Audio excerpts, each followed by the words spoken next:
안녕하세요. 주식맘수TV입니다. 3월 15일 월요일 오늘의 종목 리뷰 및 내일의 관심 종목에 대해서 말씀드리겠습니다. 먼저 영상 보시기 전에 좋아요, 구독, 알림 버튼 부탁드립니다. 지난 주말 마감했던 미국 나스닥 0.59% 하락이 나왔죠. 지난 주말 방송에서 말씀드렸지만 나스닥이 12,500포인트 저점을 찍고 20일 이동 평균선에서 이렇게 저항을 보이는 그런 구간이라고 제가 말씀을 드렸습니다. 왼쪽 편이 우리나라의 코스피 차트고 오른쪽이 미국 나스닥 차트입니다. 굉장히 유사한 모습을 보이죠. 우리나라도 오늘 20일 이동 평균선의 저항대를 맞고 오늘 조금의 조정을 보였습니다. 코스피가 0.28% 하락을 했고요. 코스닥은 0.15% 상승을 나타냈습니다. 자, 오늘 수급을 보시면 지난 금요일 선물 옵션 만기일 다음 날이었죠. 그 다음날 외국인들이 선물과 현물에서 순매수를 해줘가지고 굉장히 나름대로 괜찮겠다라고 생각을 했는데 오늘 여지없이 선물 현물 매도가 나왔습니다. 오늘 좀 특이한 게 있다면 오래간만에 연기금이 1,000억 원어치 순매수를 해준 거 그 외에는 장에 이렇다 할 만한 큰 특이사항은 없는 것 같습니다. 자, 그러면 종목 하나하나 보시면서 말씀드리겠습니다. 자, 오늘 코스피 대형 우량주들 보시면 대부분 등락폭이 그다지 심하진 않죠. 10% 내외로 하락한 그런 모습들. 기아차가 오늘 돋보였습니다. 기아차 같은 경우에는 3.6% 상승을 나타냈죠. 기아차 수급을 보시면 수급이 굉장히 좋아지고 있습니다. 오늘도 외국인이 120만 주 순매수를 했죠. 이게 20일 이동 평균선을 뚫고 고개를 쳐드는 아주 좋은 그래프를 만들었습니다. 다음은 SK하이닉스인데요. 자, SK하이닉스 보시면 오늘 다른 대장주들에 비해서 조금 많이 하락을 했습니다. 2.5% 하락을 했고요. 오늘 하락의 원인은 전일 매수를 했던 외국인과 기관 두 곳에서 다 양매도가 나왔다는 겁니다.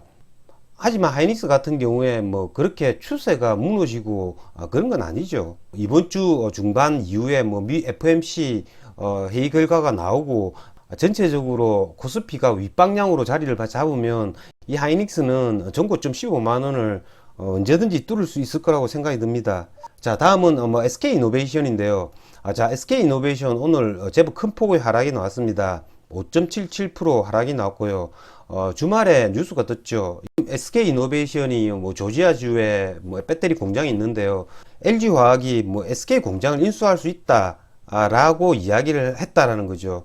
자기네들이 SK이노베이션을 인수해 가지고 바이든 대통령의 그 거부권 행사라는 걸 원천 차단하겠다라는 겁니다. 그로 말미암아 이 SK이노베이션의 주가가 하락을 했는데요. 자, 이 SK이노베이션 오늘 수급을 보셔도 외국인 기관 쌍끌이 매도가 나왔죠. 기관 중에서는 연기금과 투신의 물량이 나왔고요. SK이노베이션 전저점이 22만 5천원이었죠. 자, SK이노베이션이 만약에 이 22만 5천원을 무너뜨린다면요, 이제는 이 가격까지 기다려야 될 것 같습니다. 20만원대 초반 요 가격까지는 기다려야 될 것 같습니다. 이걸 무너뜨릴지 안 무너뜨릴지는 저는 장담을 못 하겠습니다. 하지만 만약에 내일 또 기관 외국인이 쌍끌이 매도가 나와가지고 이 22만 5천원 전저점 부근을 무너뜨린다면 20만원 초반대 요 부분까지 한번 기다려 보도록 하겠습니다. 다음은 개별주인데요. 현대바이오. 이 현대바이오가 지금 그래프를 또 만들었습니다. 이 현대바이오 같은 경우에는 코로나 경구용 치료제죠. 그 경구용 치료제가 동물 실험에서 효과를 보였다라는 그런 내용으로 한번 이렇게 랠리를 해주었죠. 47,000원 부분까지 이렇게 조정을 받고 전고점을 지금 시도를 하고 있습니다. 내일 같은 경우에도 이 현대바이오가 대량의 거래량을 터뜨리고 전고점이죠. 56,000원 요 부분을 어떻게 뚫느냐에 따라서 거래를 한번 해보도록 하겠습니다. 다음은 비트코인 관련주들입니다. 비트코인 가격이 지난 주말에 7천만원을 넘었죠. 지금 현재는 가격이 많이 하락했죠. 6,400만원 정도에서 거래가 되고 있는데요. 6,400만원대가 전 고점이었죠. 이 부분입니다. 이 부분을 지금 지켜줄 건지 관건인데요. 전고점을 이렇게 단시일 내에 이렇게 뚫어줬을 때 옆으로 조정받는 기간 조정이 없이 5,600만원대에서 7천만원까지 다이렉트로 이렇게 상승을 해줬죠. 그렇기 때문에 오늘 제법 거인 음봉을 맞고 있는 겁니다. 비트코인 관련주를 거래할 때는요, 항상 비트코인 차트를 보고 종가 오브나잇을 하는 게 좋습니다. 오늘처럼 이렇게 비트코인이 친고가를 갔다고 해서 시초가 이렇게 갭을 띄우면 얘네들이 음봉을 맞는 경우가 굉장히 많습니다. 앞에 사례를 보시면 그런 경우가 굉장히 많았는데요. 비트코인 가격이 주말에 이렇게 올랐다고 해서 장중에 고점 돌파 매매 차원에서 이렇게 거래를 하면 안 됩니다. 미리 비트코인 가격을 예측을 해가지고 전날 오버나잇을 해야 되는 거죠. 이 부분에 대해서는 제가 이전의 영상에서 비트코인 관련주들을 거래하는 방법에 대해서 언급한 바 있습니다. 하지만 오늘 비덴트가 생각보다 너무 많이 하락을 했습니다. 10% 정도 하락을 했는데요. 제 생각에는 이게 13,000원은 최소한 지켜줘야 된다고 생각을 했습니다. 근데 이게 12,450원까지 왔다라는 건요, 조금 이해가 되지 않는데요. 수급적 측면을 보시면 조금 이해가 됩니다. 이전에 매수를 했던 사모펀드, 얘네들이 매도를 했고요, 외국인이 매도를 했다라는 겁니다. 이 지금 비덴트 얘 같은 경우에는 거래를 하실 때는 프로그램 매매창을 띄워놓고 해야 됩니다. 이렇게 오늘 프로그램 매매가 한 48만 주 나왔죠. 그러니까 외국인들이 48만 주를 오늘 매도를 했죠. 그러니까 이 외국인들이 프로그램으로 매도를 한다라는 겁니다. 어쨌든 비덴트 같은 경우에 비트코인 가격보다는 빗썸의 매각, 그거에 포커스를 맞춰야 될 것 같습니다. 12,000원 이 부분에 오면 한번 매수 고려해 보도록 하겠습니다. 오늘 이렇게 코스피 대형 우량주들이 죽으니까 지난 금요일 날 굉장히 시세를 주었던 애들이죠. 마켓컬리 관련주들이 뭐 오늘도 장의 대부분 이끌었습니다. 지난 금요일은 한국 FMB가 1등으로 나섰는데요. 오늘 같은 경우에는 KPC가 이게 점상으로 시작을 했죠. 상한가에 매수 잔량을 굉장히 많이 쌓았다가 이게 상한가가 무너지는 타이밍이 한번 옵니다. 그래서 저는 4,000원대죠. 4,000원대 이 부분에 매수를 했습니다. 매수를 한 까닭은요, 동시효과부터 상한가에 굉장히 많은 잔량이 들어왔고요. 그래서 이게 다시 한 번 더 최소한 상한가는 갈 수 있다라고 생각을 하고 매수를 했습니다. 제가 매수하자마자 한 3분 뒤에 상한가를 붙였거든요. 하지만 얘가 멸시 조금 지나가지고 다시 상한가를 깨지죠. 그래서 저는 상한가 깨지는 타이밍에 전량 매도해서 수익은 낼 수 있었습니다. 하지만 얘가 한 12시쯤에 다시 상한가를 붙이죠. 하지만 저는 매수를 하지 않았습니다. 이게 마켓컬리가 뭐 구체적인 나스닥 상장에 대한 일정이 나온 건 아니죠. 그게 뭐 6개월 뒤가 될지 1년이 뒤가 될지 모른다는 겁니다. 만약에 붙였으면 뭐 4월까지 갈 수 있지만 오늘 얘가 강력하게 붙였음에도 불구하고 깨졌다라는 건 이틀 상한가가 다이지 않았나 라는 생각이 들어서 전량 매도했습니다. 얘네들이 계속 지속적으로 3년상 4년상 가기에는 제 생각엔 조금 무리가 있을 것 같습니다.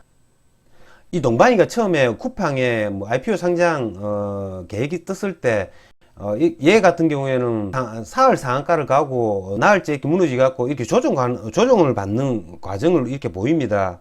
얘네들 역시 아마 내일 다시 상한가를 가고 그러지는 못할 것 같습니다. 한국 FMB를 비롯해 가지고 5거래일이나 10거래일 정도 조정을 받는 그런 모습을 보이지 않을까라는 생각이 드는데요. 하지만 얘네들 마켓컬리에 IPO 상장 일정이 나올 수도 있지만요, 4월 말쯤에 미국의 인스타카트라는 업체죠. 미국판 마켓컬리라는 그 업체가 IPO 결과가 나올 수 있습니다. 그러니까 그거로 엮을 수도 있다라는 거죠. 이게 절대적인 거 아닙니다. 제 생각엔 그 가능성을 이야기한다라는 거죠. 얘네들 오늘도 거래 대금이 많이 터졌죠. 뭐 이런 애들은 한 번만에 죽지는 않죠. 가능성을 열어놓고 거래를 해야 된다는 거죠. 그러니까 이걸 내일 당장 이걸 뭐 매수를 한다 간다 이런 것들이 아니라 얘네들 단기간에 마켓클리 재료로 제법 큰 상승을 했기 때문에 쉬어가는 모습을 보일 때 그때 매수를 한번 고려해 보도록 하겠습니다. 자, 오늘 이렇게 마켓캘리 관련주와 더불어 굉장히 오늘 또 핫했던 종목이 그래프톤 관련주입니다. 그래프톤의 IPO 상장이 조만간 될 것이라는 그런 기사가 떴습니다. 오늘 뭐 이 그래프톤 대장으로는 뭐 아주 IB 투자가 있죠. 이 아주 IB 투자 오늘 굉장히 강했습니다. 자, 아주 IB 투자 같은 경우에는 그래프톤도 투자를 했고 야놀자도 투자를 했다고 하죠. 지금 장에서는 뭐 그래프톤과 야놀자가 이번 주 목요일 날 상장되는 SK 바이오사이언스 그 다음 주자로 이 IPO 대여를 그래프톤과 야놀자를 보고 있는데요. 이 그래프톤과 야놀자에 두 군데 다 투자를 했다라는 겁니다. 아주 IB 투자 같은 경우에 지난 연말에 이렇게 크게 상승을 한번 해줬죠. 2월달 한 달 반 정도를 이렇게 조정을 받다가 오늘 신고가를 돌파해주는 모습이 나왔죠. 아주 IB 투자를 아침부터 봤습니다. 거래를 해주려고 했는데 얘가 너무 강했습니다. 자, 얘 거래 타이밍은 5,000원이죠. 이 5,000원 라운드 피겨 되는 지점 그리고 전고점 부분이죠. 얘가 5,000원 부분을 이렇게 강력하게 뚫어주죠. 뚫고 나서 한 번 더 5,000원 요 부분에 한 번 더 오면 잡으려고 했는데 여기까지 오지 않았습니다. 다시 5분 이동 평균선을 타고 또 가는 거죠. 또 갔다가 5,100원에서 다시 반등. 제가 마지막에 잡은 타이밍은요 여기 5,300원 부분입니다. 자, 5,300원 부분에서 산다라는 거는 상한가를 노리고 산다라는 거죠. 계속 얘가 매수 타이밍을 안 주길래 얘가 오늘 굉장히 강하구나. 그래서 이걸 5분 이동 평균선을 잡고 매수를 해야겠다라고 생각을 했습니다.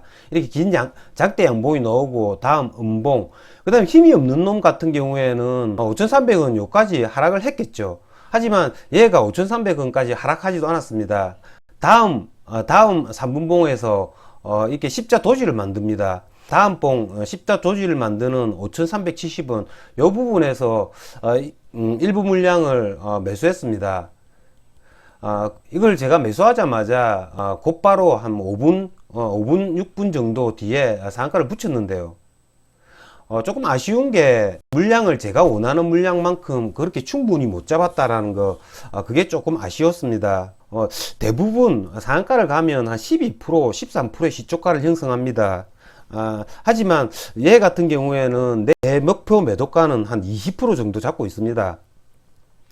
어쨌든 뭐 그게 될지 안 될지는 모르겠는데요. 일단 목표는 20% 정도 잡고 거래를 해보도록 하겠습니다. 자, 오늘 KC피드 마켓컬리 관련주에 대장으로 나섰죠. 상한가 살짝 무너뜨리는 지점에 매수를 해서 상한가가 다시 깨지길래 상한가 부근에서 전량 매도했습니다. 여기서 140만원 정도 수익이 났습니다.